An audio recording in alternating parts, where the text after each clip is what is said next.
with, oh, thank you. Sorry, I forgot to turn it on. Um, you were all probably a little overwhelmed with how do I start with this? Any of you agree with that? Yes. Okay. And every time you hear, as I go through these different cycles, you hear something different that all of a sudden something else clicks. Or I may say something a little bit differently and it makes sense to you now. Or you've learned that much more and it's like, oh, gee, I know that. And then you feel more confident in your work. But do go through those handouts and the step-by-step processes and do the practice. Take the time to do that. You may not do anything else during the month because life gets in the way. I do have to tell you that in the legacy group, I had a gal that taught us how to do the speak to text with your computer and doing data entry. And she had all kinds of, she had one example that she used several different apps to do this speech to text. And we were all supposed to go home and practice it. So the next month I said, so how many of us practiced it? And not a single one of us had time to do it. And I still haven't had time to practice it. That's going to be something I'm going to work on in December and January. But have any of you ever tried that? Well, maybe when I learn it, I'll teach it to you, but I won't promise it'll be anytime soon. But it's when the fat fingers just don't want to move anymore, the arthritis or whatever, or you're just tired of trying to type and AI finishes strange words for you. I think most of you have had that experience. It drives me nuts. But anyway, it's just a new way of doing some data entry. Now, I have a froggy throat. I don't know why. It was fine yesterday, but I haven't talked much today. And so it's just kind of, yeah, it was kind of quiet around our house for a change. I wasn't talking at all. So the last 3 months, we have talked about with case studies, well, even more than 3 months, um, with immigration, but I've never really put it all together in kind of a sequence. And so I kind of wrap up this immigration. There are two ways that we can try to find the how and when that they actually came over the ocean, other than just a vague date. And when we did Gales, we had the, no, it was irises. We had just that handwritten chart, and there was one term on there that was actually a Norwegian place, and that was at Nordland, and um, and that was a clue that we picked up on, and when we were able to determine where in Norway that they came from. But then Gwenna and Martha took off on this, on her uh, research, and I always kept saying, you got to do thorough research here in the United States before you can jump the pond. And even if you think you know for sure where in Norway they were from, you kind of need to confirm that. Or if you're looking for an Ole Olsen, they are all over Norway and they're all over the United States, and trying to make sure that you've got the right one. So the first page on this handout, the Tracking the Immigrant, this is looking at it from our side. The immigrant is coming in to the United States. And so we're going to be kind of reviewing, trying to find out when exactly they arrived and where they came from, if possible. And so the first thing that you would do is to check the census. because the census is going to give, especially in the 1900, 1910, 1920, are going to give a year of when they immigrated. Other censuses are going to say how long you have been in the United States without giving a year, or may ask how long you've been in a county versus also how long you've been in the United States. So check all of the censuses and check all of them for every single person in your immigrant family. One of them may have given their birthplace as an actual location in Norway rather than just, I was born in Norway. Every once in a while, you get an eager beaver of a census taker that will write down the actual county or the actual parish even. Doesn't happen often, but when you find one like that, that's great. Using the US Census, that narrows it down to a 10-year period. They weren't on the 1880 or 1870 census, but they were on the 1880. So that means they came sometime between 1870 and 1880. Then check all the state census. And that will help you to narrow it down to a 5-year period. They are not on the 1875 census, but they are on the 1880. Then you know that they came sometime after the 1875 census were taken and before the 1880 census were taken. That's a lot easier than just, well, they came sometime in the late 1800s. Where do you start? So you want to narrow this down. Now, it's some of those state census that will have that extra column that say, how long have you been in the United States and how long have you resided in this district? If those two numbers aren't the same, that means they dwaddled somewhere else before they showed up on that current census. So maybe they came through New York and maybe they went to Illinois for a couple of years before they eventually got to Iowa. So you want to check those two columns. Read all of those columns in the census. They do give clues. Then after that, check your local histories. Because it'll say something about the immigrants or the people who are coming in. The Norwegians started coming in 1879. Well, maybe that was about the time that your guy came.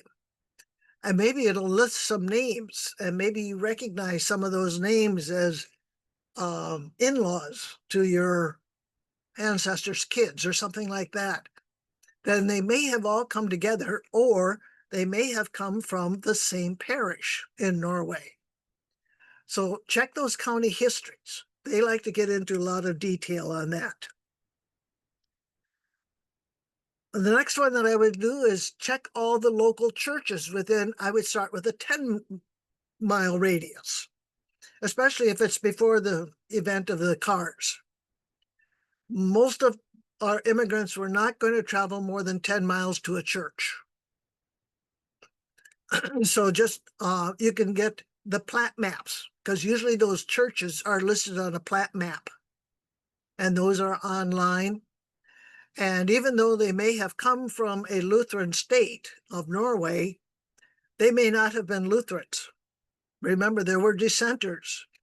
There were Methodists. There were the Mormons. There were well, not the Mormons so much, but the Quakers. There were the Dunkards, and there were the Brethren. And then the other mainline Protestants, there were, besides Methodists, Presbyterians, Episcopalians. They went to whatever church was going to be close, especially if they were still of the Protestant Orthodox or of theology. So you check all those local churches, and Lutheran ones are available on Ancestry. Start with the Lutherans first and then expand. The chances of them going to the Catholic Church would only be if they had married a Catholic. Otherwise, they didn't just casually walk into a Catholic church. They would have stayed with the Protestant church. Newspapers. Newspapers don't know boundaries. They know how many people are subscribing to their paper. And by the 1880s, they have realized that the more times they name people, the more subscriptions they'll have, because people like to see their names in the paper. Even if it's just that John and Jill went down the street to visit their daughter, Mary and Sue, type of thing, whatever. But they got in the paper. And then you see these activities that people are involved in. Another thing, they wanted the organizations to be in the paper. That was their publicity. Excuse me. So check for those papers. Start out with 20 miles. Again, dig out your maps. If this is a particular place where they lived, then kind of draw your 20-mile radius around them and check largest cities that may be nearby, because they always have, like there'll be the Valley News, which refers to the gossip column of what the locals called, oh, they lived up in the valley, type of thing. There'll be columns for these local gossips. And you'll see where people are coming to visit their parents, and it gives those daughters married names. They're filling out these forms because you need to know those married names of those immigrant daughters, because their death certificate may list the birthplace of the parents and or of themselves. Or if a couple has been married for 40 years, they like to write up articles like those in the newspaper. And they would be a nice bio. And that's where you can find all kinds of information. And I've referred to now the death certificates. Naturalization papers, some of them, good luck finding them, because they can get them from any judge, anywhere. And so your individual may have come in and parked for a couple of years in Illinois, and they may have filled out their first papers there, and then they moved to Iowa and finally got their citizenship here, and all they had to do was go to any kind of a judge. It wasn't a specific judge that could announce that they were now citizens. So that's what makes those second papers a lot more difficult to find. Linda, Yes, Bill. on naturalization, was it 1910 or 1920 when women filed for naturalization separate from their husbands? 1920. Thank you. Actually, I think it was 1918, something like that, because they had the right to vote in 1920. Mm-hmm. So it was just a couple of years before that.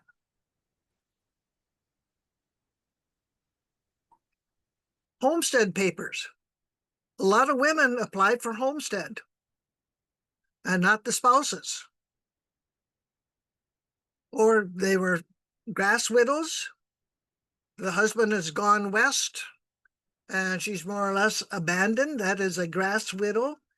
Sometimes she was already divorced, and she may have been called a grass widow, but she's been left with the land, and she goes ahead and files homestead, but they do have to indicate on there where they came from. So if you suspect that your ancestor did some homesteading, check out those original application forms. Cemetery records. Now, I'm not referring here to just find a grave. How many of you have actually looked at the cemetery burial records? There's a lot of information on those records. They have their own set. That's where you find out when they were buried, but a lot of times they have the death date, they have the bio information. Several of the cemeteries that I've been in, they actually had the obituaries for the client. So do check those actual cemetery records. Now, if it's a church-owned cemetery, then it's going to be the church records. But if it's a county-owned, or a city-owned cemetery, that's where you would go to find those records. Just to show, I learned at Fargo that my grandfather Akeson died of cancer. But never did I hear my dad and his brothers and sisters ever talk about a cause of death. So the cemetery books, as you say, will give you some new information. Okay, great. How many, have any of the others of you looked at the cemetery books themselves? Okay, so something to, as you're starting to work on your road trip for next year. Say, Linda, this is Luann. Where would you get these cemetery records from? If they are owned by the city, they'd be at the city hall. If they're owned by the county or the township, it would be wherever their offices are, the county seat. The township, usually they're found in somebody's home. If you ask at the city hall, they'd be able to tell you where those are. Okay, thank you. If that cause of death is not in the obituary, would the cemetery still have it? I mean, Yes, they may, they may, okay. Because Yeah. you rarely see that in obituaries anymore. not anymore, no. But I think it used to be fairly common, didn't it? Yeah, yeah. They also used to state the address where the deceased Right. lived. Yeah, so somebody And they could cut rob that them while out they were at too. the funeral. Yeah, yeah. That's, So like Bill said, the cause of death was on the cemetery record, mm-hmm, not anywhere else. okay. Monument companies, have you ever checked their records? Hmm. They have all of the records too. Now, which monument company? It would be most likely the local one for the earlier dates. But they'll have all kinds of information on their records too. On that point, my wife was looking for family records, and the local mortuary could give the directions to the monument companies that were in business and out of business and where their records are kept. Now, the one thing with mortuary records and monument companies is they are private companies. And they do not have to share your information.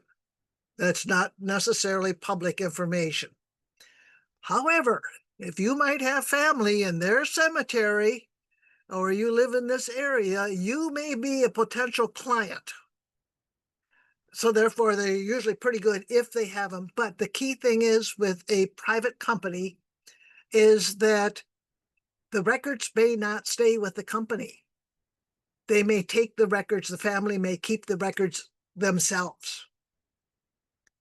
And I have run into that. In fact, I have a friend whose father was a funeral home director, and she has all of his books. They did not stay with the funeral home when they sold it. So those make it a little harder to track down. And at this point, she's just ornery enough that she wasn't going to give them up. And unfortunately now she's had a stroke and is incapable of doing anything with them. But I don't know what she's going to be doing with those.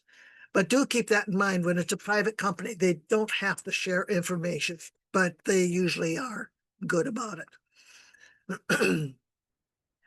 Another one, contact public libraries, any local museums, and any historical societies or organizations. They all keep their own kinds of records. And you may not know which ones are going to have information on your ancestors, so check all of them. And I will guarantee that every one of them will say, well, that historical society doesn't have anything that we don't have. Guess what? They do. And I ran into this in Clinton County. I went to the library, which is where the Genealogy Society was, and oh, we've got everything that anybody else has. You know, you don't need to take your time to check. Well, we went to a historical society, and guess what? They had all kinds of new stuff. And then we went to one of the museums in town that was a historical museum, and they had all kinds more stuff. So don't believe them when they tell you that they have everything. So that can be kind of fun. I volunteered in the Fort Dodge genealogy library room, and we had old funeral books in that room that people could look at.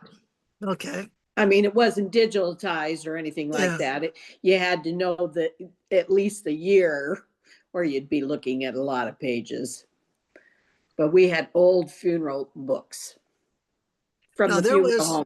yeah, there was a historical museum in DeWitt. And it looked more like farm implements than anything else. But they said they had some genealogy stuff. Some genealogy stuff. By appointment only. So we called, made the appointment. She met us there. She lived out on a farm about 10 miles out of town. She met us there, let us in. And here was this room that was probably about 3 times larger than my house, which it's a small house, yes, but this was a big room. And they had this whole wall of old library card catalogs. And it was packed with obituaries that they had been cutting out of every Clinton County newspaper for years. And she said, "What's the surname?" And I said, "Christensen." And she pulled out the whole wad. No kidding, it had to have been that thick. She said, "You want me to make copies of these?" So she's busy making copies, and I'm trying to put them back in order again, alphabetical order. And she said, "Oh, don't worry about it. The ladies will come in tomorrow. They'll have a ball while they're having coffee, and they'll resort them." She said, "By the way, go over and check. I think it's the second or the third row. It's all scrapbooks. And I believe that there's some Christensen scrapbooks back there too." We didn't have time to look at those. But that's the kind of, you just don't know what you're going to get in these local museums. These were scrapbooks that somebody had kept from the 40s and the 50s, and the family didn't know what to do with them, and they donated them to the museum, and there they were all sitting. And on the bottom were all the original newspapers. They had a copy of all the original newspapers just bundled up there. And so those museums can be a gold mine. Check those out. If anybody in the family went to a home for the aged, basically that's what it was called earlier in the 30s, 40s, 50s, and 1950s, such dates. I did some research for a guy in Norway that was doing some books, writing books for Luster Parish. And he was trying to find this one guy who lived in the home for the aged in Decorah. And I contacted them by email, and they were closed. This was during COVID, and they were closed at that point. She said, "But I'll make a trip over to where these records are kept and see if I can find anything." And all I had was equivalent of his name and his patronym. So, he was Sven Johnson or whomever. And she said, "I didn't find him looking just for Sven Johnson," if that was what his name was. But then I happened to remember that sometimes these Norwegians used their farm names. So she went through a whole bunch of, I knew a date that he had gone into the home. So he was one of the first ones. So she went back and looked at every single record for about the first 50 to 100 people. And she found him, and he was filed under his farm name. And that was what proved that this was the right guy, that he had the farm name. And so those old folks' homes have their records too, and they had to fill out a form of admission. that gave a description of them and a statement of what their health was and what they had brought along with them when they moved in. So it's, just a little bit more than you can add. But the key is they have that farm name and they have exactly where they were born in Norway. So that's another source. And the last one that I have to check is the World War I draft registrations. Because there is that line, where were you born? And they may give at least a parish name or at least a county. And so any male that was living in 1718, 1717, 1917, 1918 would have filled out a draft registration card, and that information may be on there. Linda, what about women?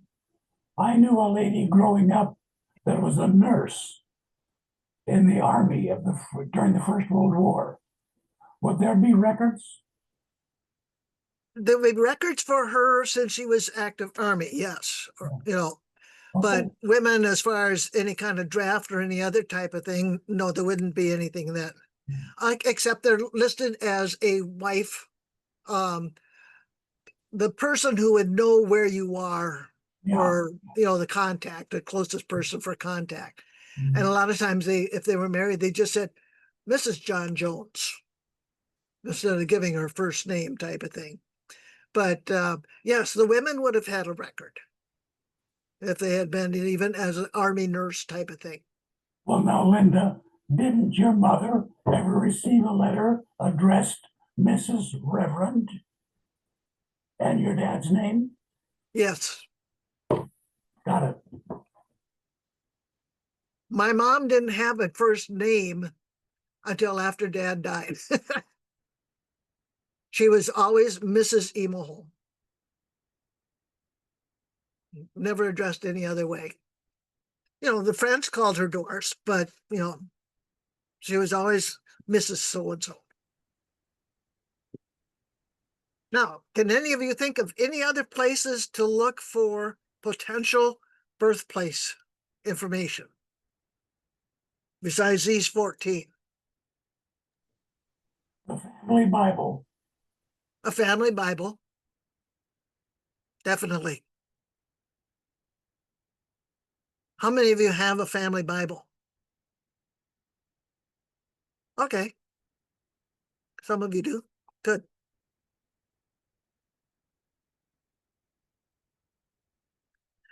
So that is finding out when they came over or when they arrived. At least the further away you get from their actual immigration, the more the time frame needs to be a little bigger. If on that 1880 census, for example, if they moved in 78, they immigrated in 78, they remembered that date. But by the time it's the 1820s, 1920s, and they're answering that information, it was, well, let's see, was that in 78 or 79? There gets a little foggier the further away you get from the actual event. So you have to be a little bit more lenient there. Linda, just as a backup on talking about newspapers, I'm going to just put in a plug here for IGS. We now have access to newspaper archives via our website. The members log in, go down to research tools, and you'll see a link there for newspaper archives. If you click on that, it'll automatically take you to newspaper archives. You don't have to have an account. It'll automatically use IGS's login. It is the World Edition also. Oh, okay. Good news.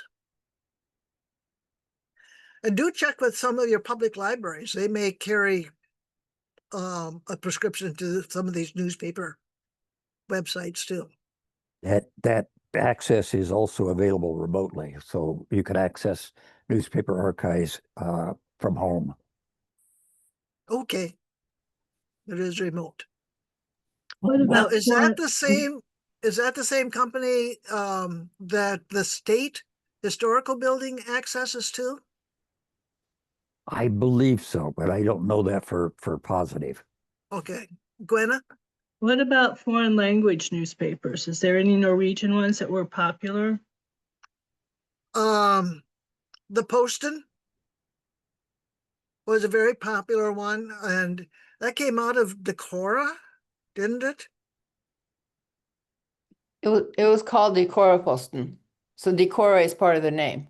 Okay, It Decorah was still Poston. they were still publishing when I was a student at Luther.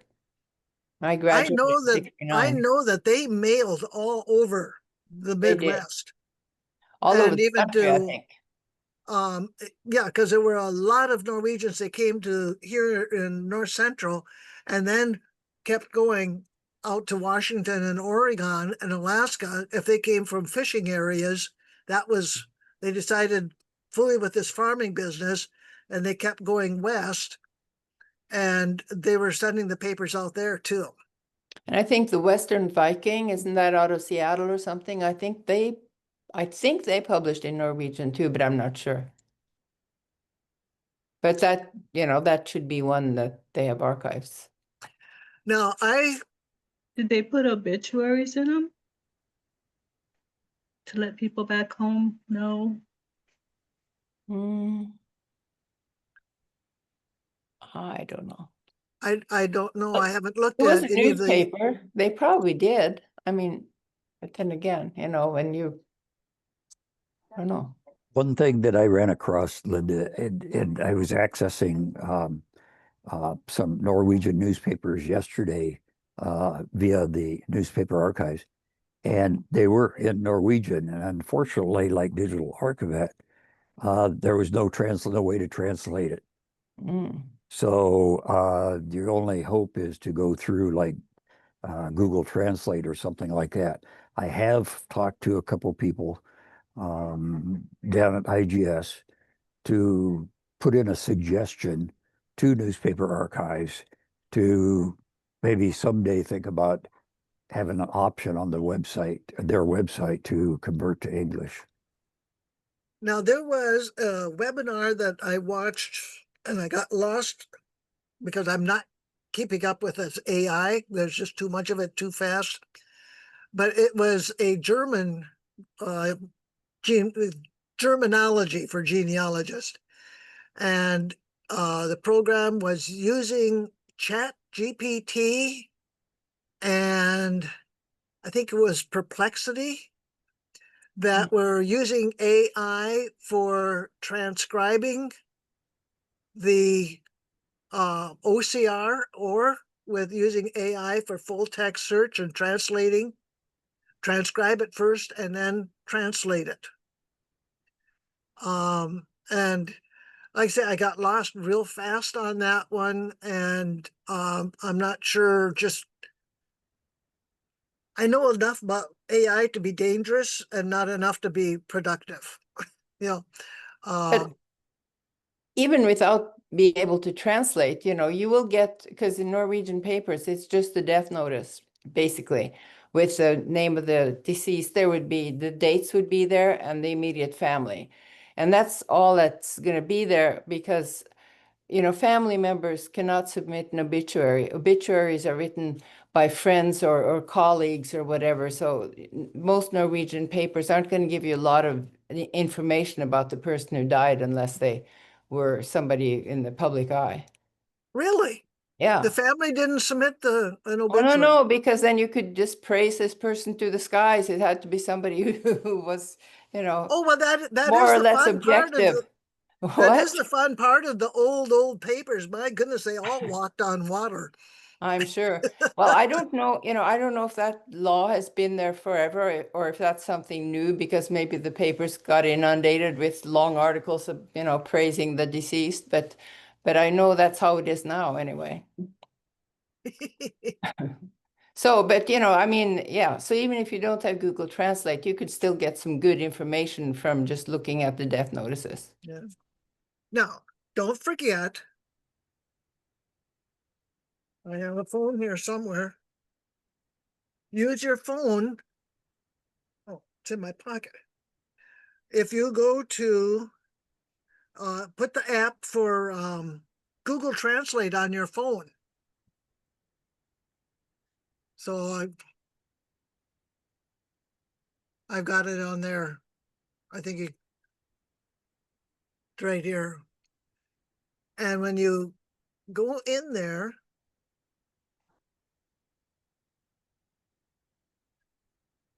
and so you hold your phone up and you click on the camera, and it will you hold it real still then, and it will translate it for you on your phone. And then you can have it saved to wherever it goes, and then you can print it off. And there's Now, it's also not a program perfect. just called Translate that does that too. There are lots of Okay, translators out just there. translate. Yeah. Sue So found check. that the Family Search Wiki has a list of Norwegian and American papers. Okay, And then, Family Search Wiki, good old wiki and Family Search. and then there's a bigger list at Chronicling America. Can you hear her? Bigger ones at Chronicling America. Yep. And I think there are also some that are on the Ancestor Hunt. And it's the Ancestor Hunt.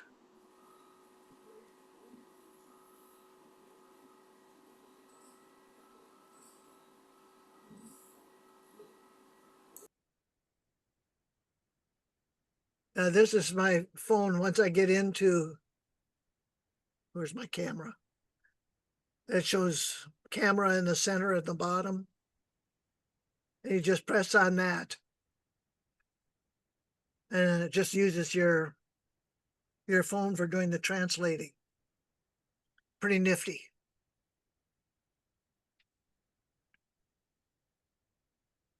Okay, any questions about researching on the US side? So that's how you find out when they came and hopefully where they came from.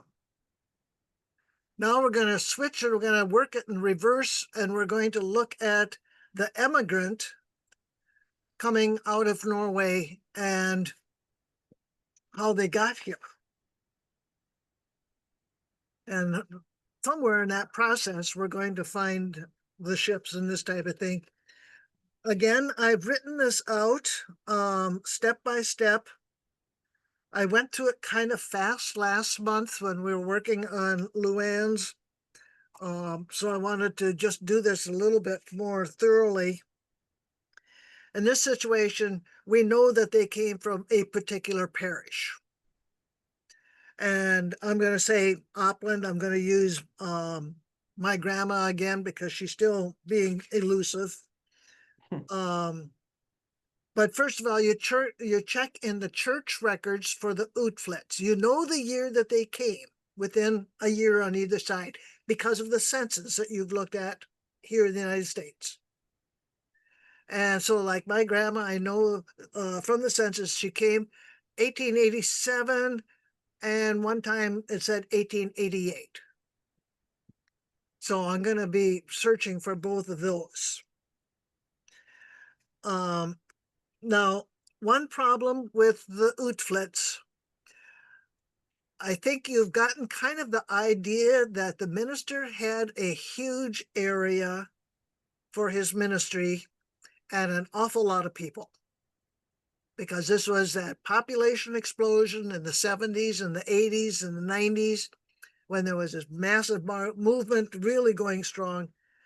He really didn't know the names of all of his parishioners.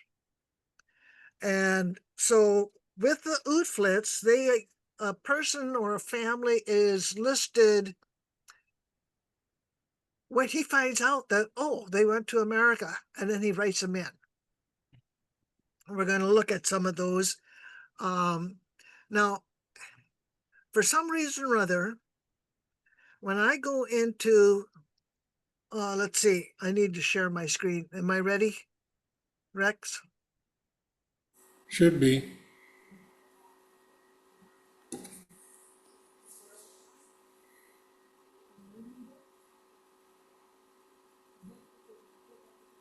says sharing is not turned on.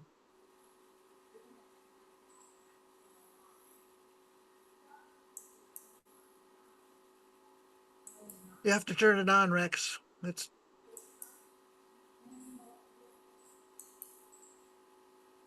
Try now. okay. I had you set up, but I think when you logged back off, I lost it. Oh, yeah. Sorry about that.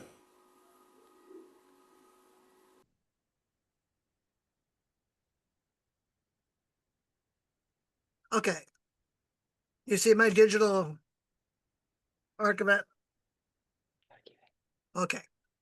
I'm already signed in and we're going to get it into English here. When I come into the parish registry and I scroll down for out migration, and then I come over here to Ostlandet and I pick Opland.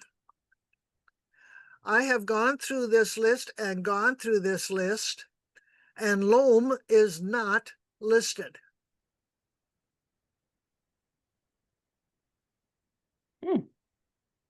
And I don't know why, and neither is Shock.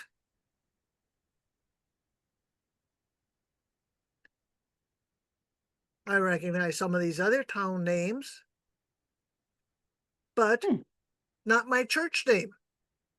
That's bizarre. And I just find that rather interesting. And I have gone back through, then go back one more to find sources. And again, I come over here to Opland, and now I do find Loam. Hmm. And I want to look at the church books. So I click that, and I want to see the inflit or the outflits out-migrated, and also this out-migrated. And I think those are the only two options.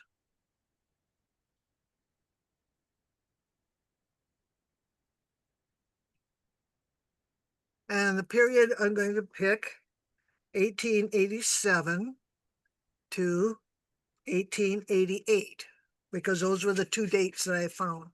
A lot of times I'll recommend to even go a year earlier, on 1 year earlier on either side of that, but I'm going to do this one. Do my search, and I get just this one book that has from 1903 to 1903. Ooh. Not searchable. No, most of them, well, some of them are, but I don't, that's only for the outflits. I know that I have seen the outflits, but yet it says up here 1885. Hmm.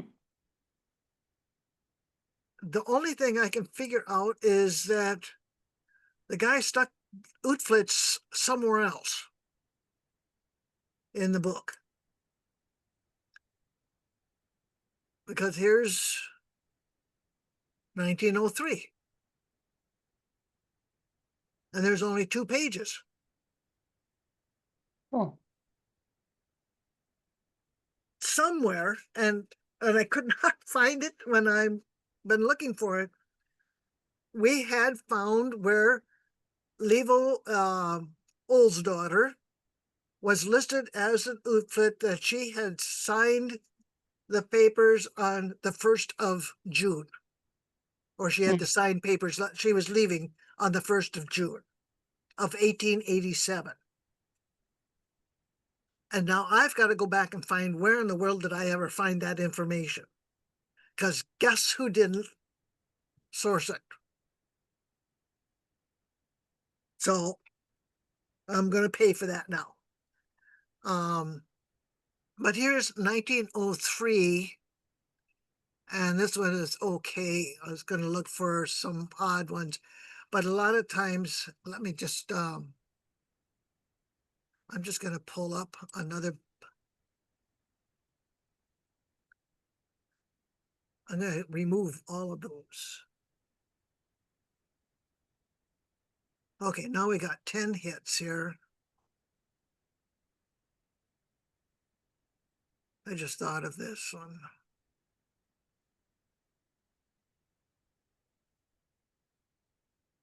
That's the one that we had looked at.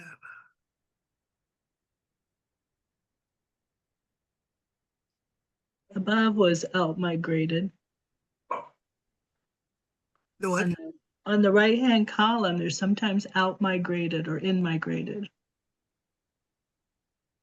18 to In and out. Yeah. But see, this is the only book that is covering 1887, Okay, and it doesn't have that in and out. just in.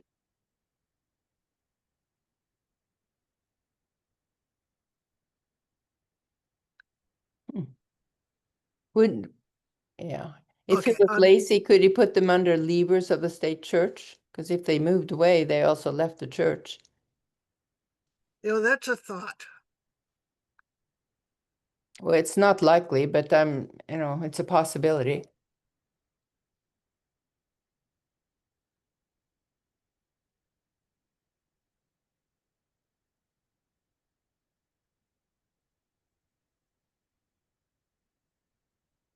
Okay, these are 90.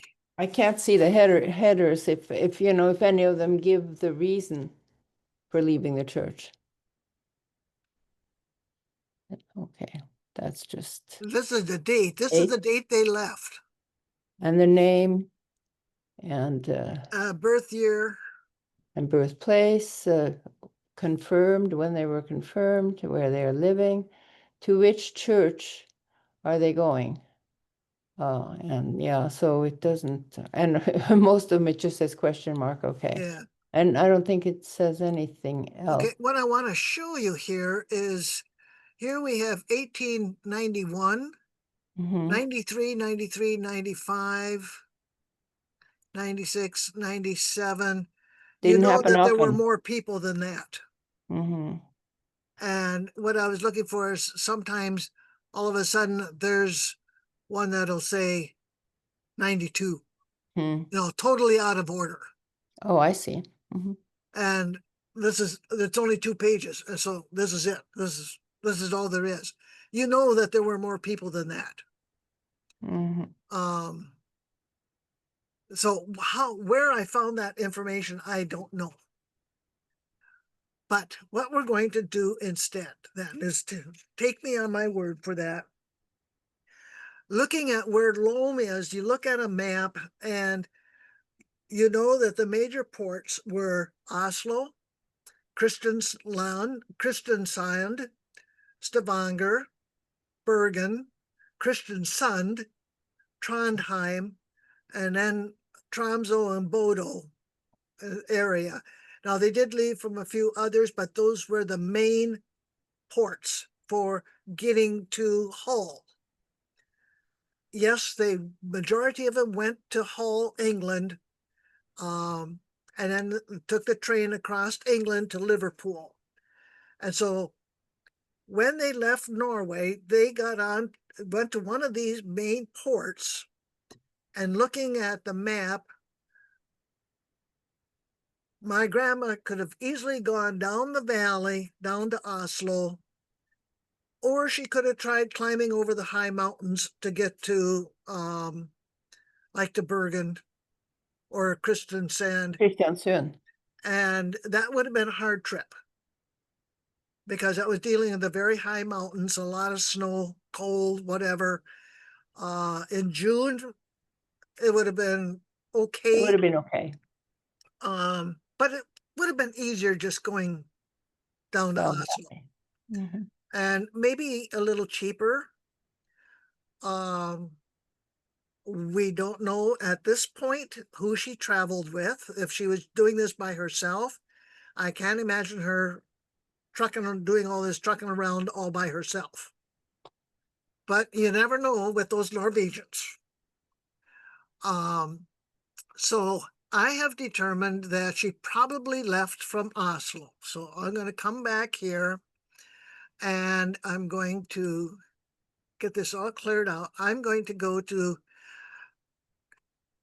I have not been successful with the search for individuals. I think it's because my people have such common names and they're all over the place. Or maybe the records hadn't been sourced. I don't know. I have a terrible time with this. Other people are very lucky with finding their individuals. So give it a try. I'm not going to say just skip it, but for tonight, I'm going to skip it. We're going to go to the find source. This is my favorite. Okay, I always pick my categories first. And now she left from Oslo. So I'm going to click Oslo and then click Oslo again. And I'm going to go to the immigration records. And since I don't know for sure how they may have been listed, we're just going to select all of them. And again, I'm going to, this time, just because we're dealing with Oslo, not just Loam, this is going to be a large group. I'm going to deal with just the 1887 records. If I don't find her here, then I'll go to the 1880 records and search again. But I'm just going to do the 1887. And I'm going to search. And I get 6 hits.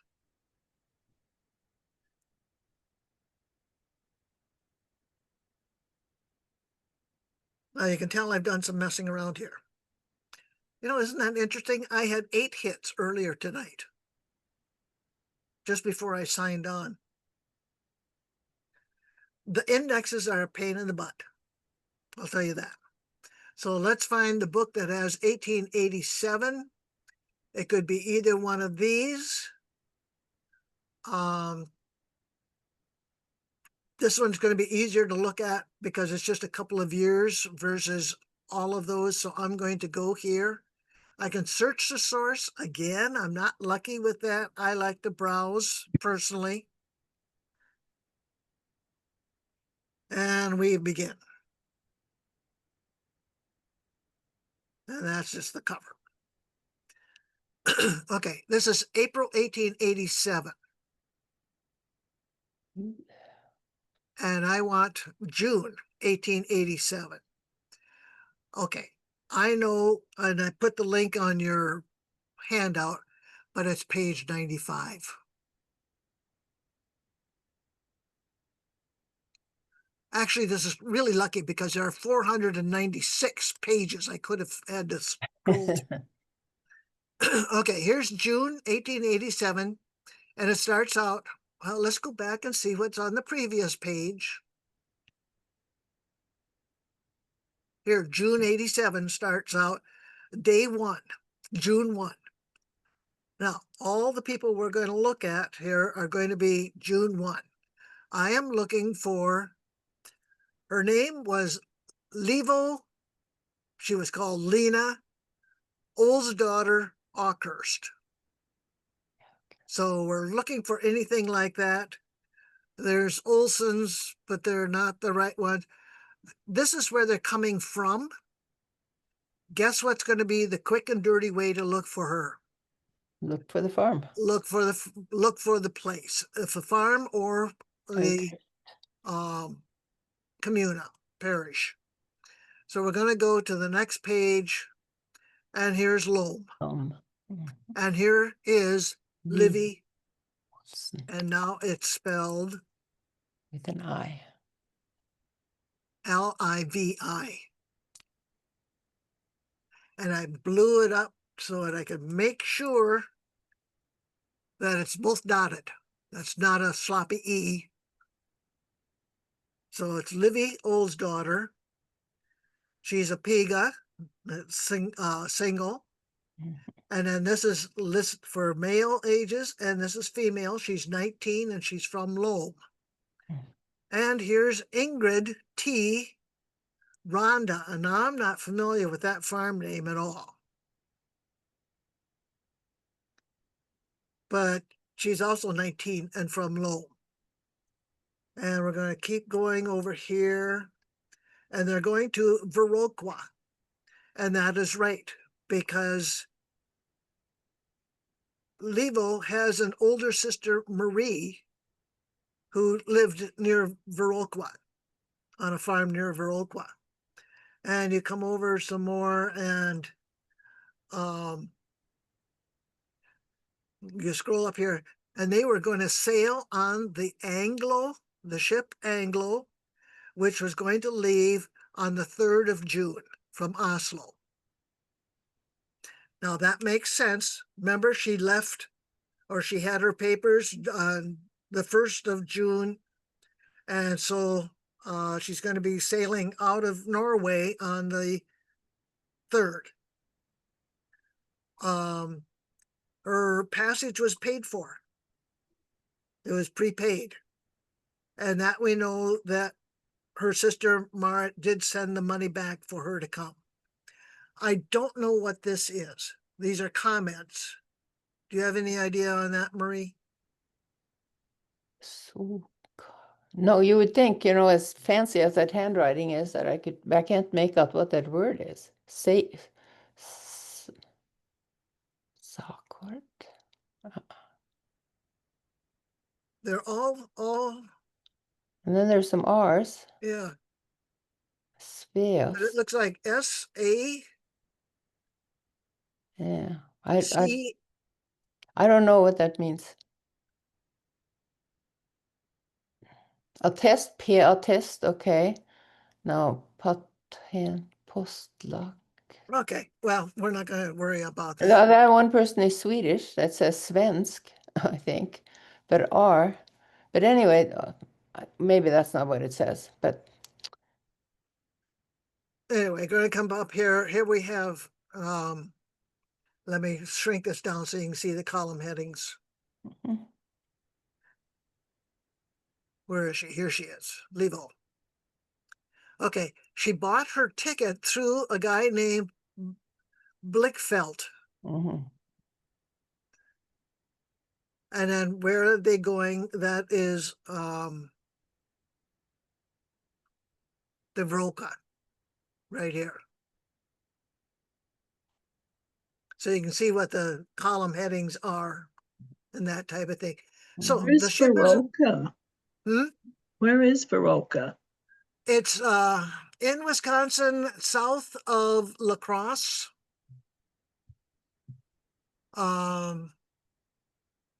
Probably about halfway between La Crosse and the border, southern border of Wisconsin there. And not too far from the Mississippi River. Maybe about 20 miles from the Mississippi. Now, you notice down here, here's Ronig Olsen. Now, this is what is interesting. They're leaving Norway, but they're using Olsen, not Ol's daughter. Mhm. Now, supposedly, this is going to be the name that is going to be on her. Maybe your passport. Well, they didn't have passports. They weren't required at this time. Passports weren't needed until in the 20s, 1920s. But Hmm. this might be the name that is on the passenger list that she gets on in Liverpool. Hmm. Maybe, Mhm. maybe not. But this is the name that she used to get out of Norway. Now, here's Ronnie Old's daughter, and she's also going to, well, I'm not sure what that one is. But you know what I'm going to do? It is in blue up here. You remember what that means? It's been indexed. Oh. So let's click on this.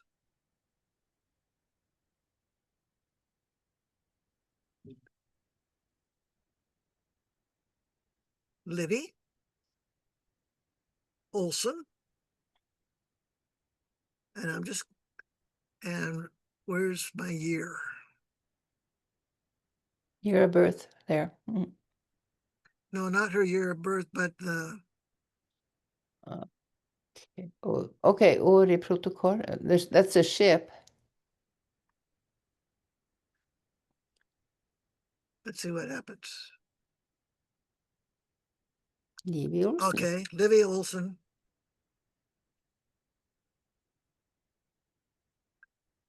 And Okay, the year 1887 is popping up. The year in the protocol or year in the in the record, yeah, 1887. and there's her number. There's the Blickfield, and there's how it's spelled. Oh. There's her contract date. Okay, that's where I got that. I haven't found where she left the church yet.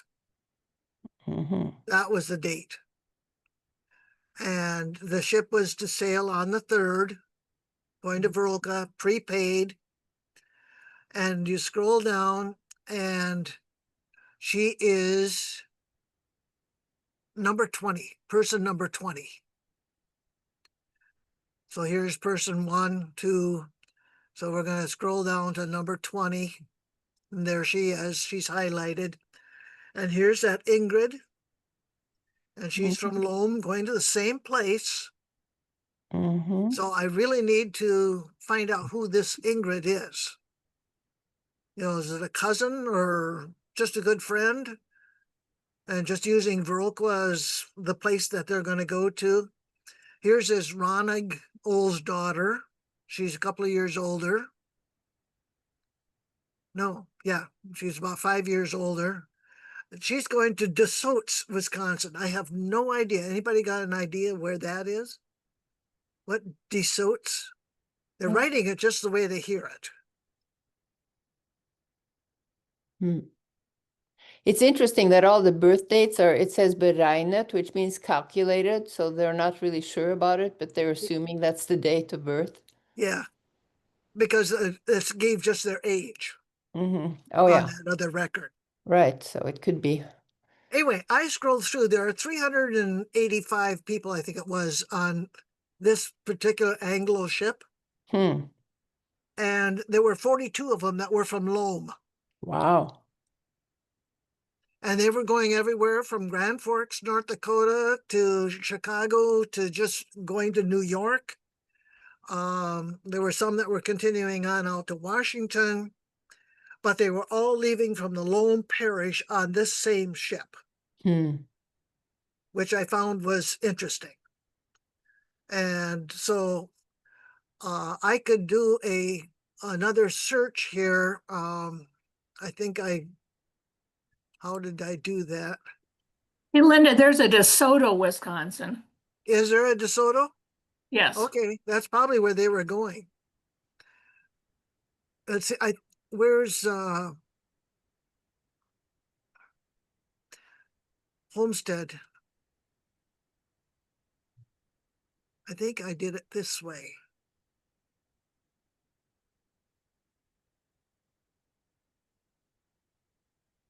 '52. Ah. All of these people are from Loam, Hmm. and they were on that ship. Wow.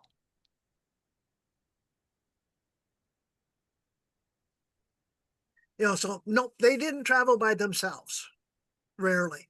Young men, maybe, but women, no. Okay, so we have her leaving on the 6th or June 3rd, leaving out of Oslo. And now we're going to do some figuring. She is on a steamship, as far as I know, and we'll prove that one way or another. The process of leaving Norway was going through the protocol, the police protocol, and that is this list that is prepared as she gets onto the Anglo ship.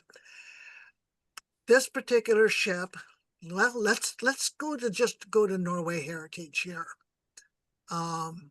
We're done with this website.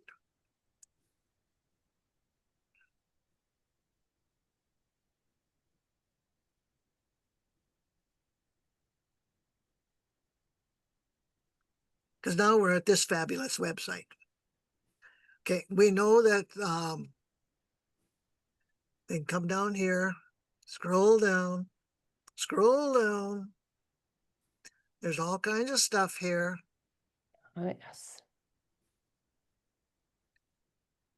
Now, databases. We can search by ships, lines, and agents, or just by the individual. I'm going to go with the ships. You can also click it up here. Okay, we can find a ship or search by a steamship company or a year or by an agent. You may not get all this information that we got. We got the year, the agent, the ship, and the year. But if you only have the agent, so we know his name started with B, we can come down here, the Blickfeld, here's and company, but not for 1887. And 1887 is not there.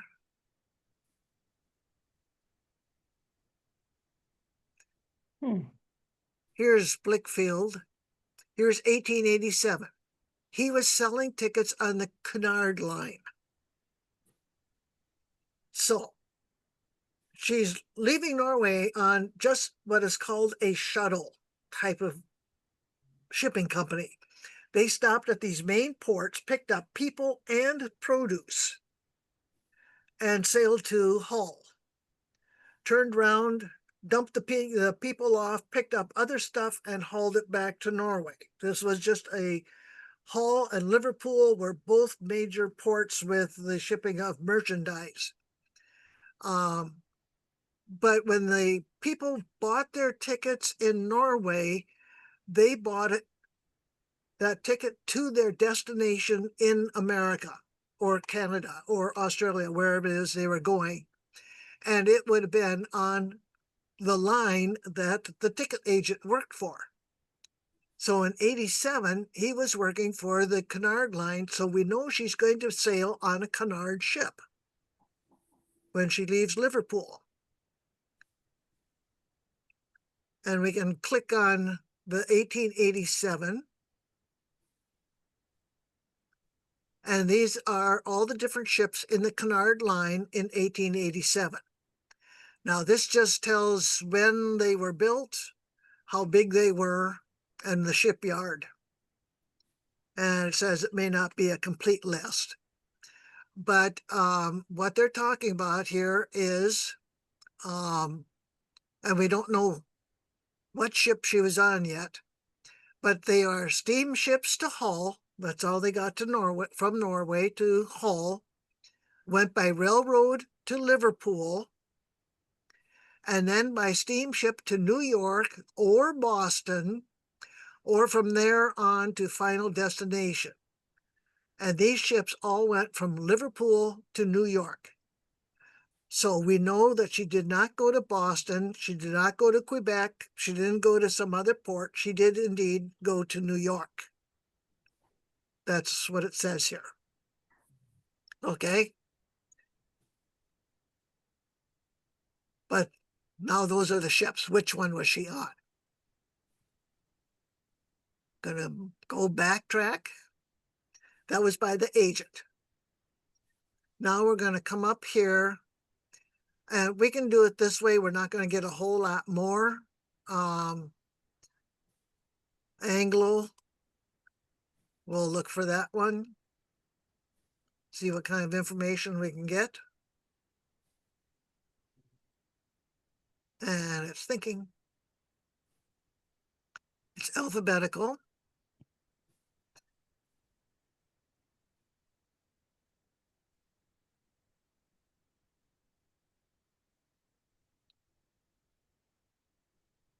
There were a lot of ships. Are you getting that idea? Mm-hmm. Okay, here's the Anglo. Now it says it's also the Wilson line. They merged. I'll just clue you in on that one later on. Whoops, where'd it go?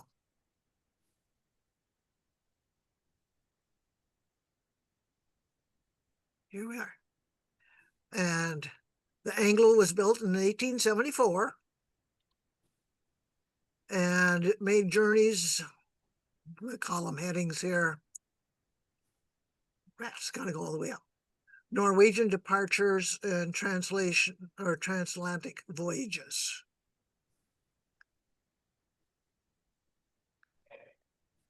But I wanted to click on Anglo, the name of the ship itself.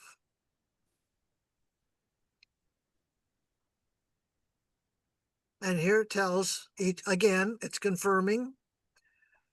This is the history of the Anglo ship. There's its burden, when it was built, by whom, who owned it. Here's the size of it, a little bigger than the Restoration. Just a little. So 258 feet, 33 feet wide, 18 feet or long, and the height and the width, whatever. I don't know how all of these are measured, but the length of it, I think, is 258 plus feet. But here's a little bit of history. It was launched and this type of thing. I included a little bit on the handout just because I thought it was interesting. She went in 87, but in 82, these two ships carried almost 900 immigrants. Just those two ships alone. Hmm. In 85, 2 years before she sailed, they got electricity. And there were 120 lamps. Now count the lights in your house. 120 in a ship that's that size, 258 feet long, it still wasn't rosy glowing. But did at least have electricity. And then there's an interesting one here, June 3rd. This is the one she's sailing on. He had only 325. Okay, I had the wrong number earlier. I said 85, 325. But they also carried paper, wood pulp, canned milk, matches, fresh salmon, zinc ashes, and clothes from Norway to England. I just thought that was kind of interesting that they were carrying all this other stuff. And here in 89, they were carrying some more stuff. So it was more than just people. All right. We still haven't gotten too far yet. We're going to come down here and we're going to click 1887. This is indexing Norwegian departure years.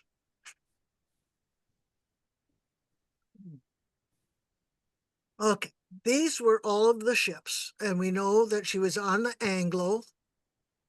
It did stop at Oslo, left Oslo, did stop at Kristiansand, and it was going to Hull.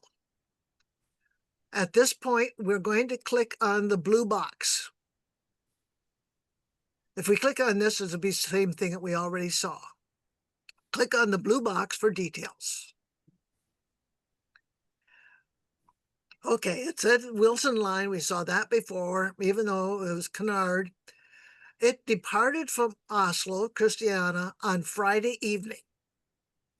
So June 3rd, Friday evening, it left. And we're going to scroll down. They always left Oslo, this particular ship, always, or all of this route, they left on Friday evenings. We're going to scroll down here to June 3rd.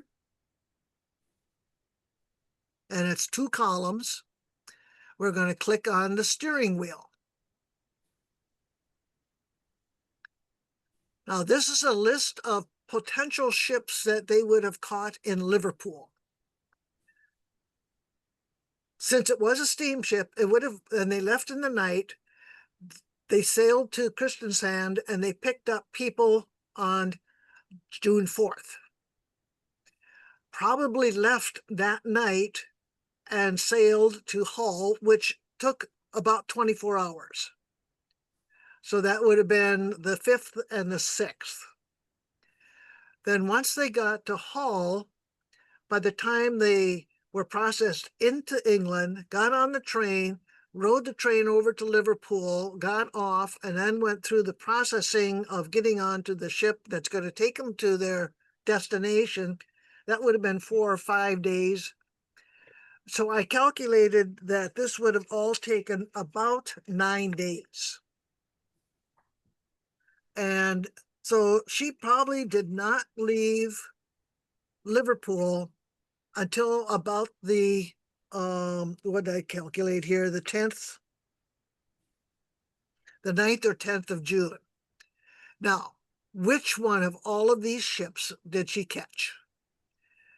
Here is their departure dates. Well, you know she couldn't have caught it on the 2nd. She hadn't left Oslo yet. They're kind of in order. But over here in this first column, they mark what might have been potential, the most likely ships that she might have caught to leave Liverpool. And notice that we have a Cunard line going Liverpool to New York, a Cunard line going to Boston. We know that she wasn't on that one. Or here's another one that is going to New York.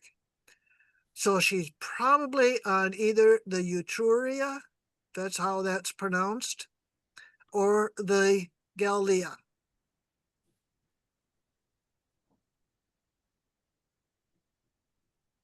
And she probably arrived on the 17th or the 18th of June.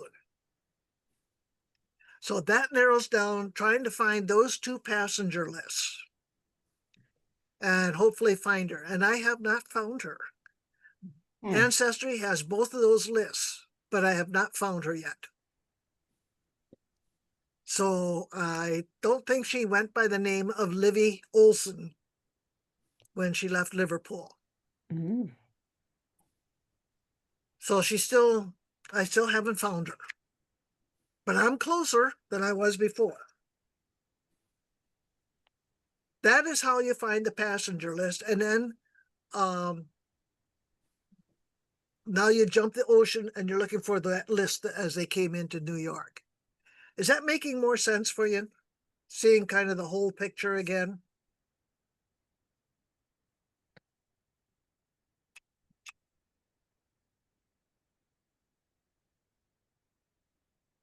Again, this is one of these that you kind of have to practice it, actually do it to get the experience on it. Any questions with immigration?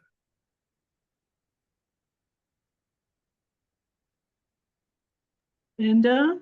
Yeah. I went to the Canadian link that you had on the email. Yeah. And I found something, but it wasn't a passenger list. It was employment and immigration card. Have you ever worked with those? No, I have not. Okay. And Mainly because I didn't have anybody come through Canada, so I haven't worked with them. I don't have a name to work with. And they said he was on the Moravian ship in 1866, I think. But, Your ancestor? Yeah, he was fun. single. So, all the common names might not be him, but it was his name. I don't know why they didn't have a passenger list. So many of these, you're getting an idea, all these ships that sailed in 1887 that may have sailed right about the same time. Look at all of these. They're going to New York all over the place. I read somewhere where there were 9 million Norwegians, 9 million immigrants. No, back this up.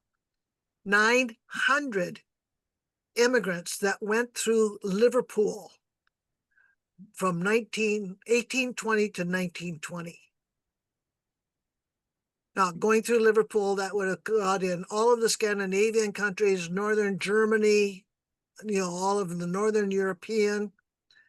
But a lot of the German ships would stop at Liverpool to load up on water and that type of thing before they made the sail. Later on, the Italians left from further south in Europe. But Liverpool was the main port for transatlantic sales, but 900 million, and no, they don't have all those passenger lists.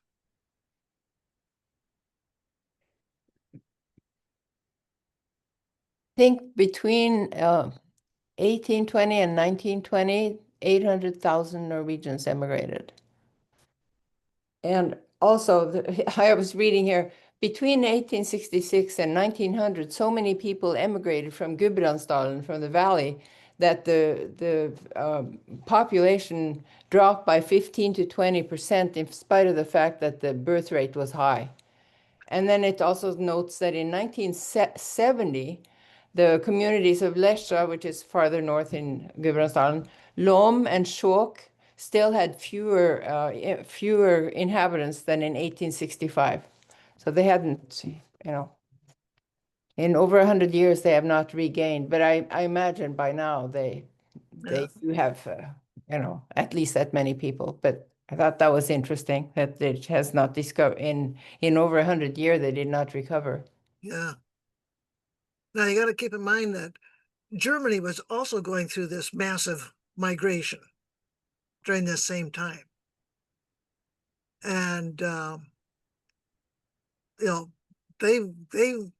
they moved as much or if not more than the Norwegians, as far as numbers of people, because they were a bigger country, more populated.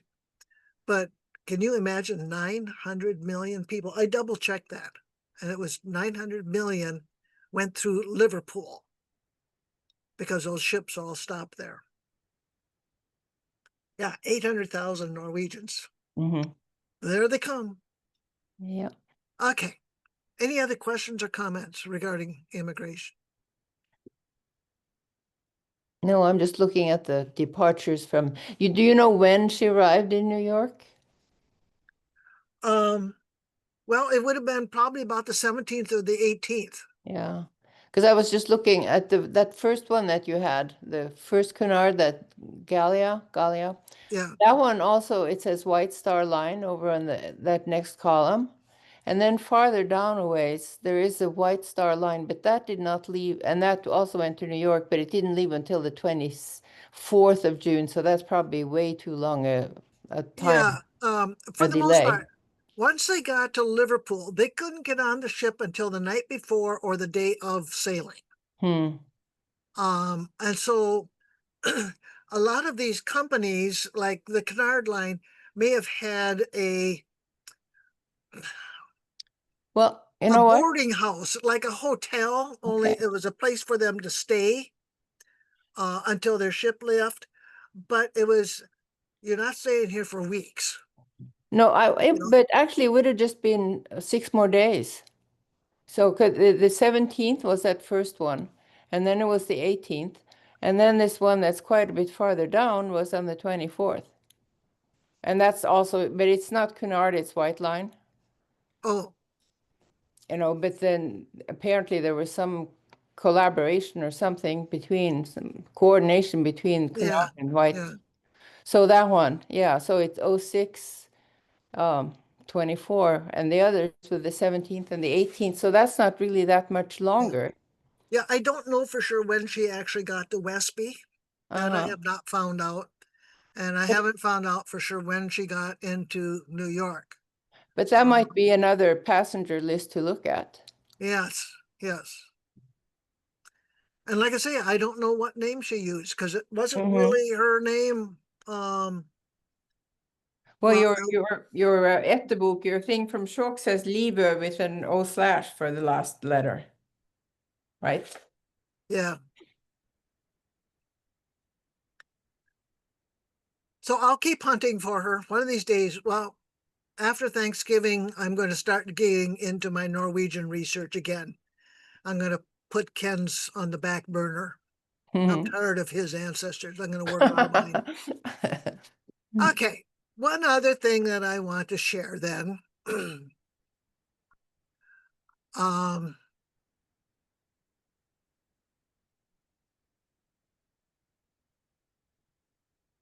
you guys are right where I want to.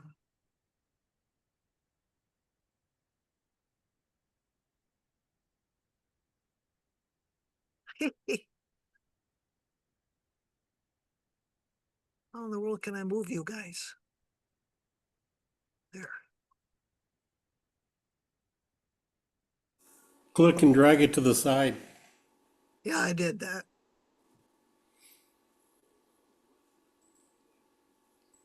Stuff keeps showing up on the wrong screen.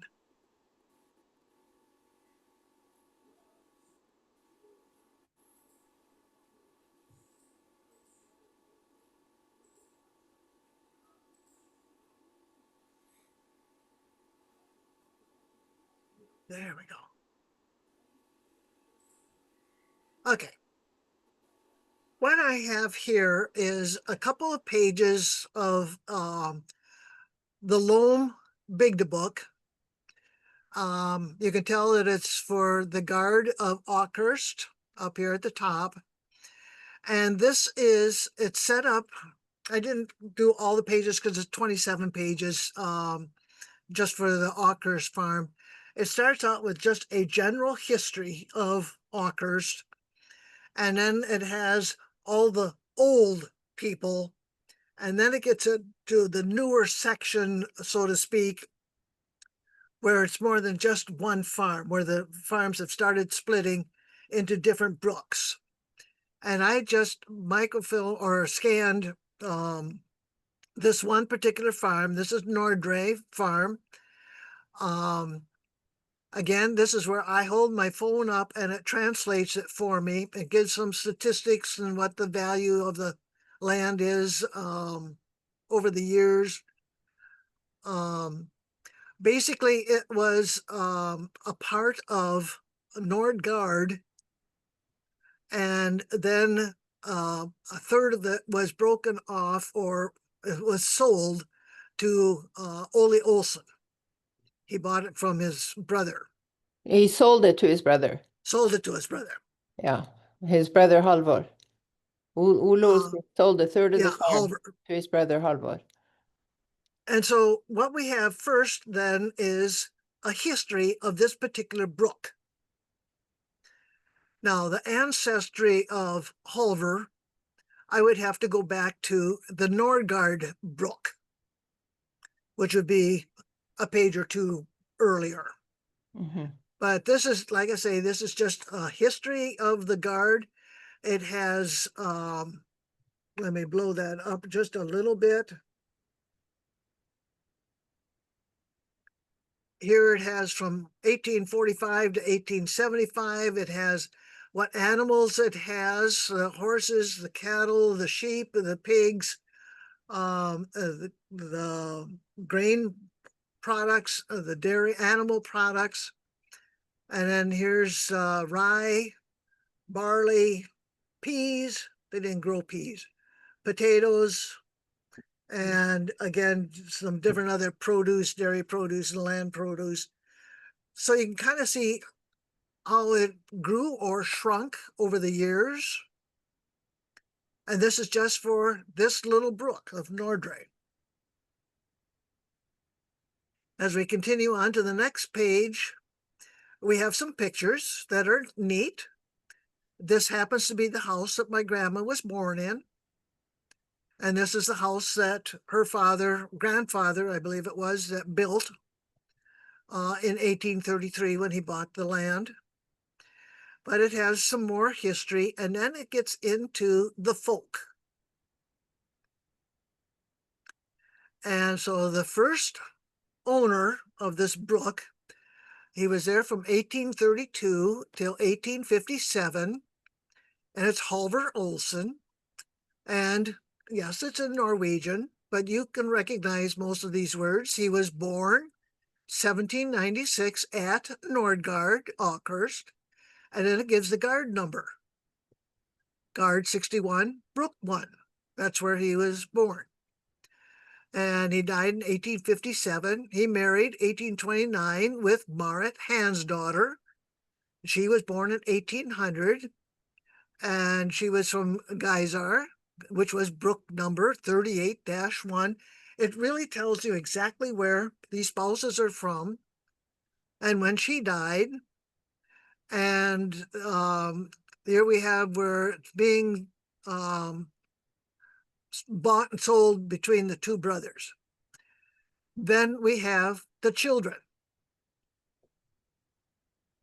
Now, that looks like born to me. I thought it was barn for children. No, but that's also an old, this is Nynorsk.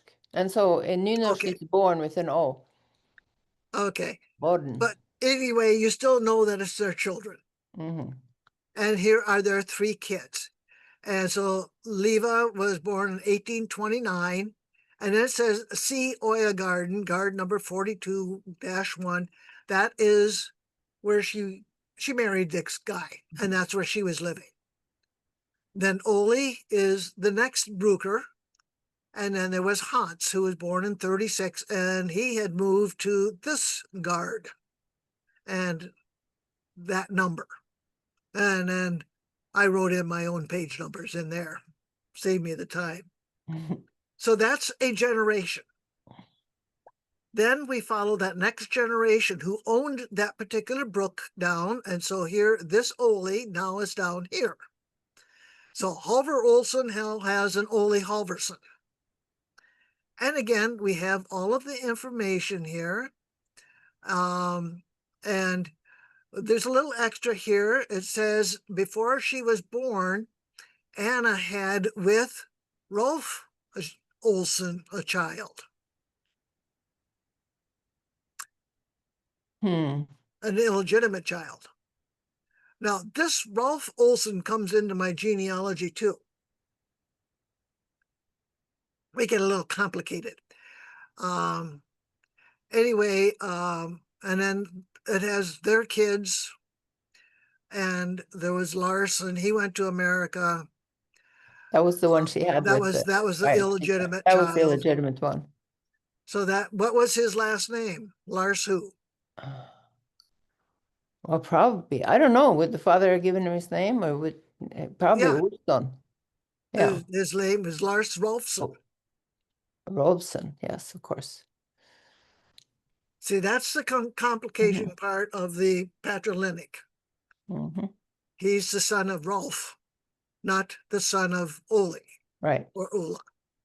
But Ulla and Anna did have Halvor and see the next Bruker. And you see how I can get confused? Halvor Olsen, Ole Halvorsen, Halvor Olsen. It just keeps going on. And over here's Halvor Olsen. Of course, because they had to be named for the, the first Yeah. child, first male child was named for the paternal grandfather.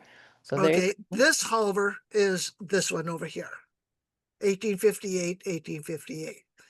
But we're looking here, we have Halvor, the next, he sticks around.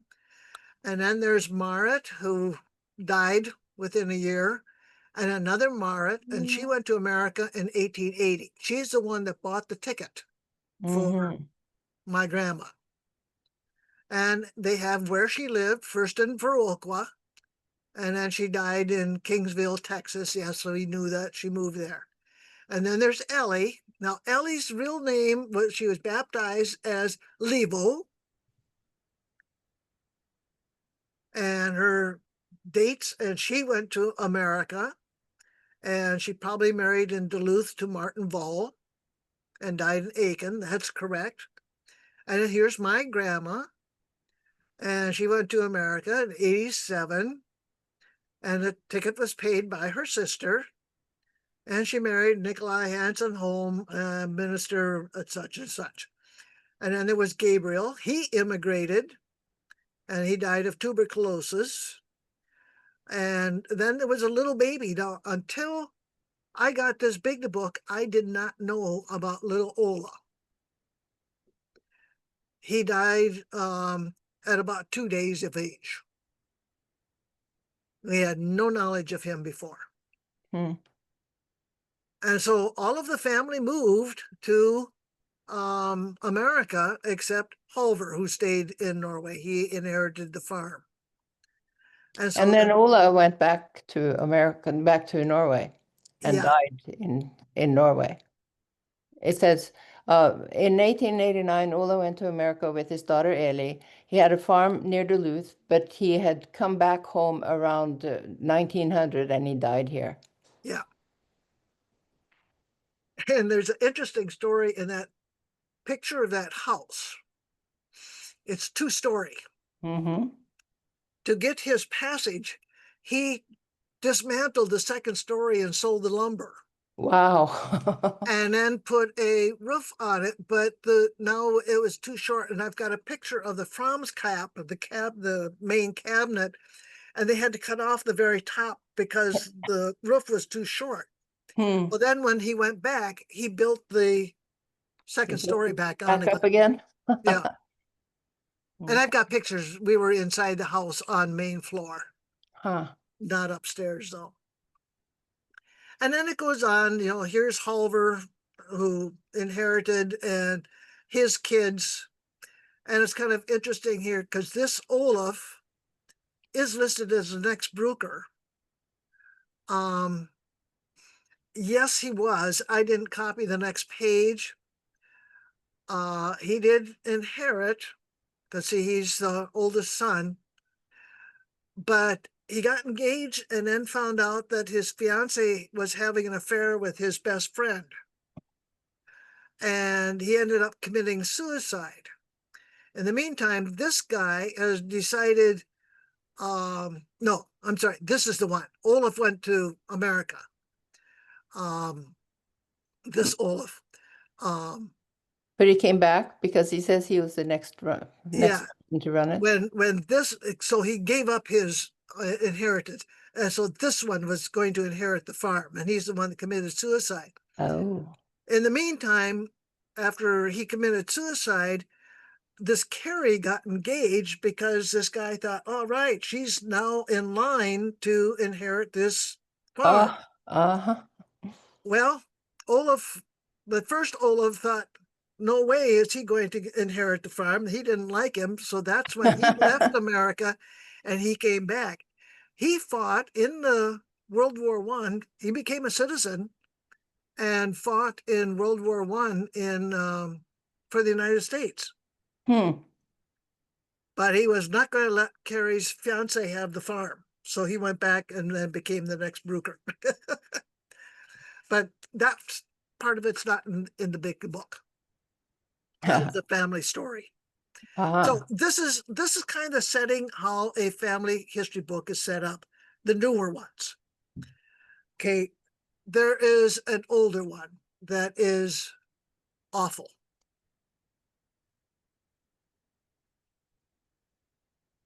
And this is the one that you have a copy of it.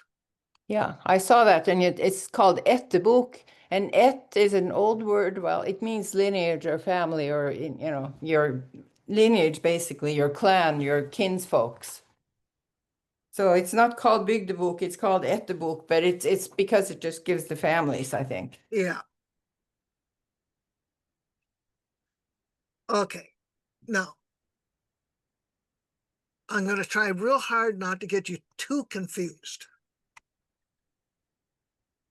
Once you understand how it's set up, it makes sense, but it's very difficult to read. First of all, we're going to look at this Branzar 2. Now, the fact that it's Branzar 2 tells me that there was a Branzar 1 and that it probably split.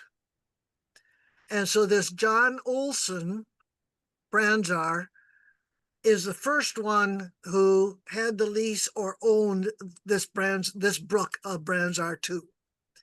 So he's the first generation there, and so he is letter A. Now, it says here that they had children. We don't know any information about him.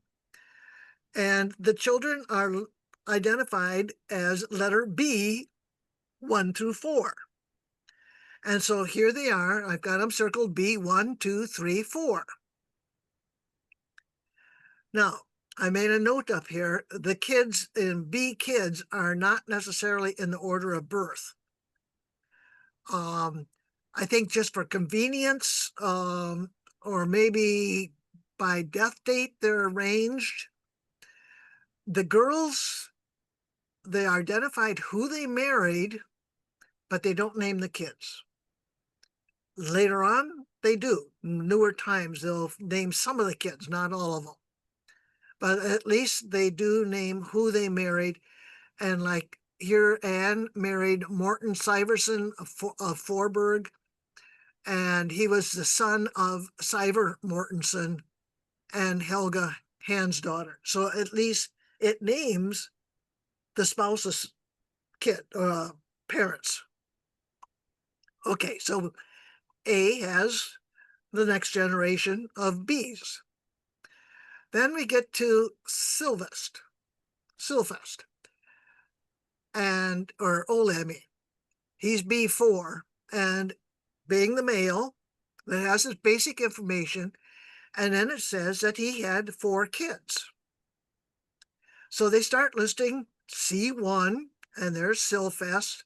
He was born in 1705, and he had 5 kids.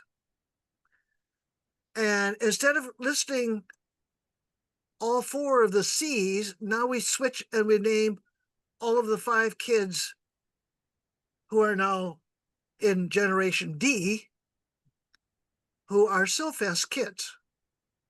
Then we come back to the next C2, who is Lars, and there's the name of his farm where he moved to. He was born in 1711. His wife, who her parents are, and they had 6 kids. And so they're all labeled Ds, 1 through 6. And you can see then it continues in this next column, all the Ds. Now, you have to watch carefully those letters, because now all of a sudden we're back to C. We've gone back up a generation. Over here, we had C1s and C2. Now we're doing C3. And he had 3 kids. And so they are named D1, D2. And this is the way I got the book. It was copied in the first place. If you blow this up real close, you can just barely see that it says D3. So I wrote it in. Okay, D3 had 14 kids. It goes through the first 5, no problem, because they died and didn't have kids. And then we have number 6. And then it stops to do the kids for number 6. And their kids are F1. And the first kid is one I'm interested in.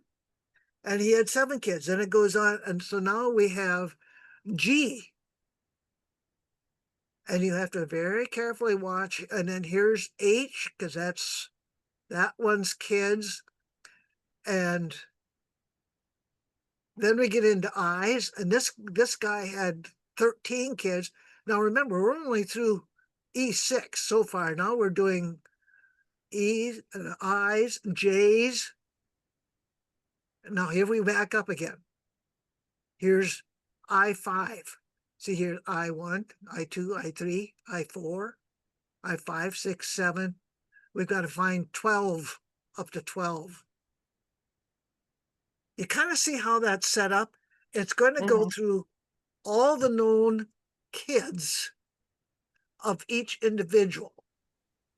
There's an advantage to this. You can find out who may be having living relatives today. Well, at least fairly recently. Now you notice there's a C3 that I've got in boxes, and I have, where is C4? And it's actually several pages later. I think it was like on page on page 25 when C4 finally shows up, which is kind of ridiculous. But we have the J's, the K's, the L's. Get on to the next page.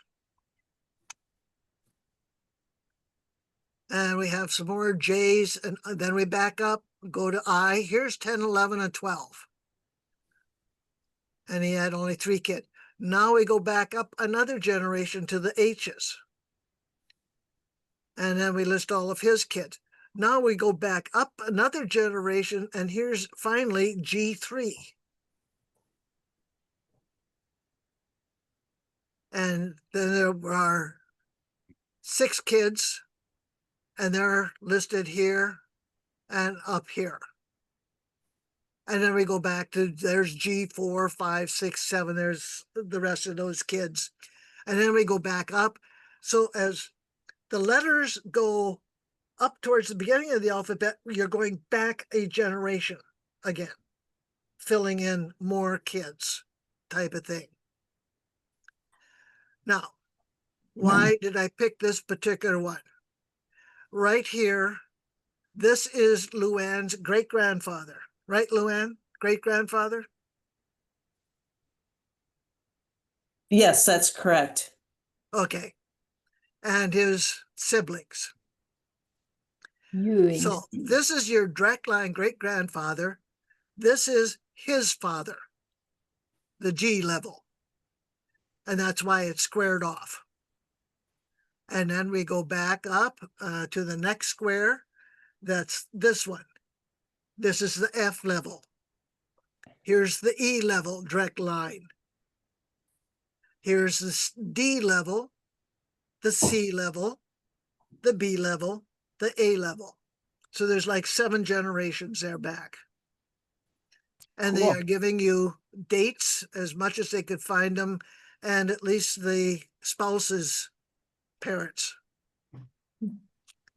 It's difficult to figure out the system, but once you do, let's go back down here. Okay, Ulla, Hans, and Christian are the ones that immigrated, right? Yep. And Anna died young, and Anton died young. But there is this other Anton, and it's not naming any kids, mainly because this book was written in 1945, and they just didn't really name a whole lot of kids. Or they may not have known what kids they had. But all of these people, by the time you get to these H generations, they're distant cousins. And you get to the I's, and you see here's this Margaret was born in 1942. She very easily could be living right now. And she might have some information from the older relatives that you have in common. So this type of a book, when they bring you down that far, I think Jay's was as far as I saw. I thought I saw some K's at one point.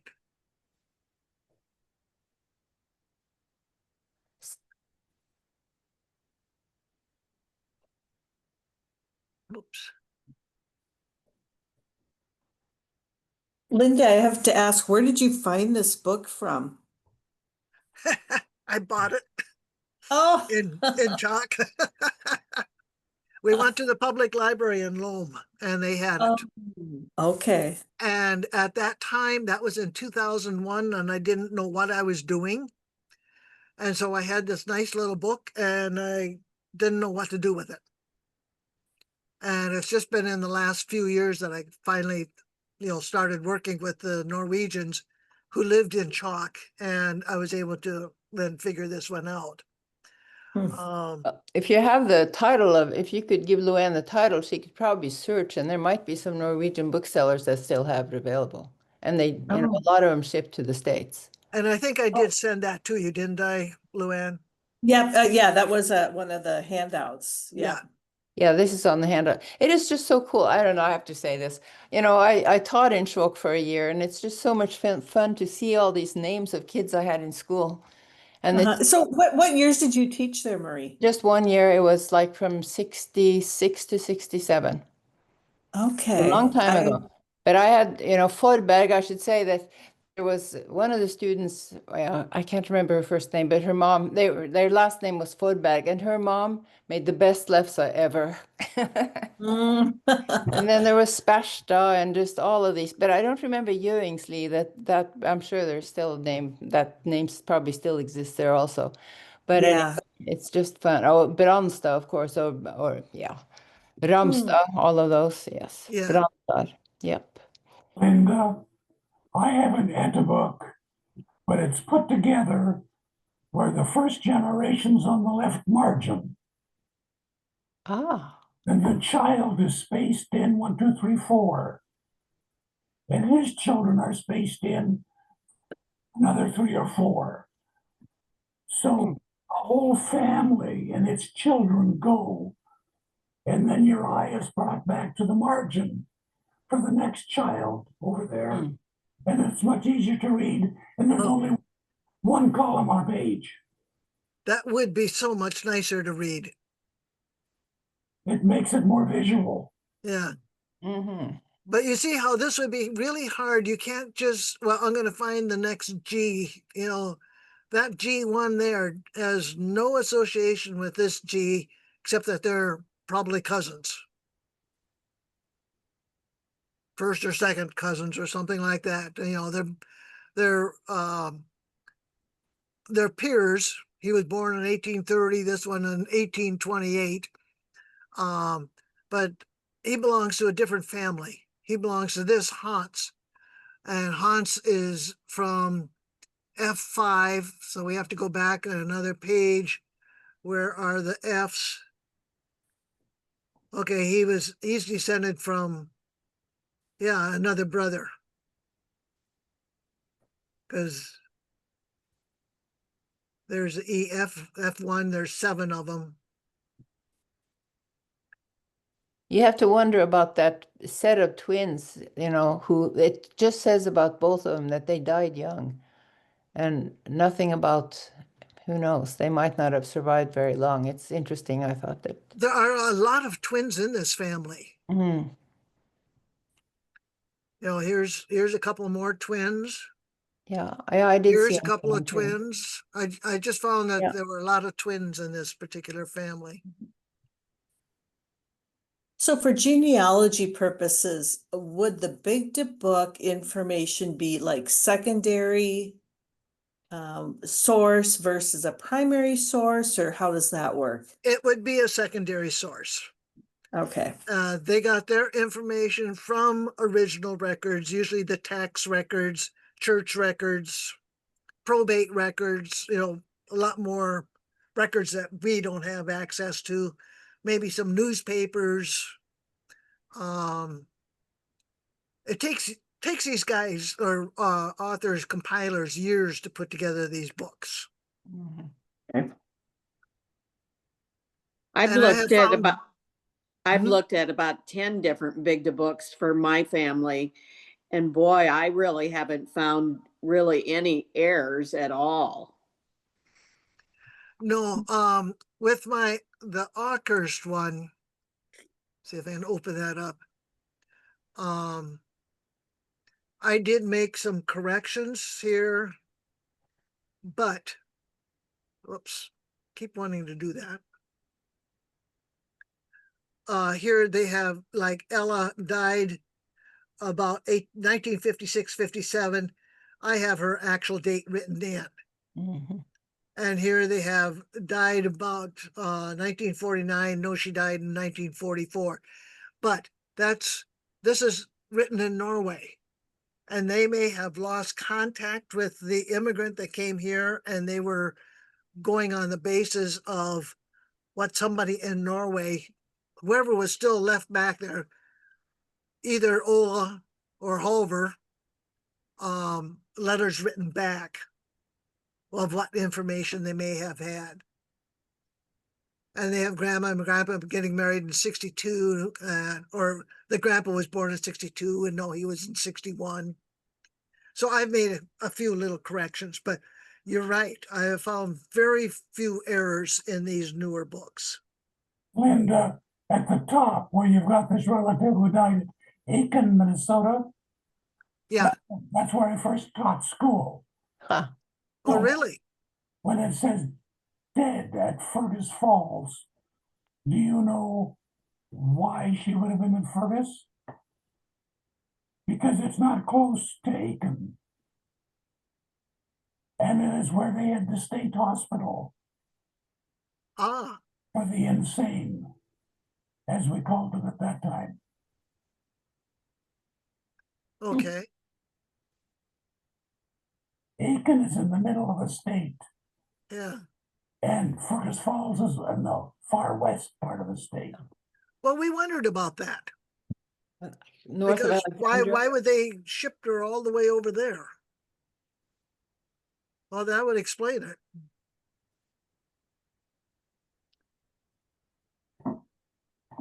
You've heard stories about what we call asylums. Mhm. Yeah.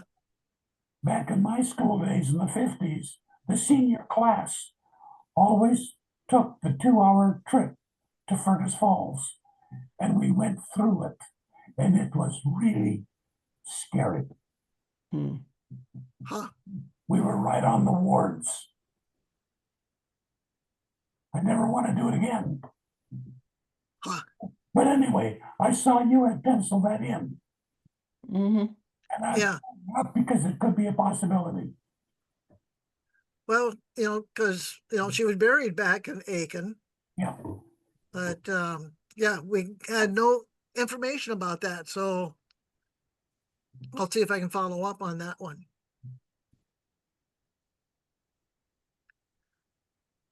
Okay, does that give you an idea of how valuable these big books are to get a hold of?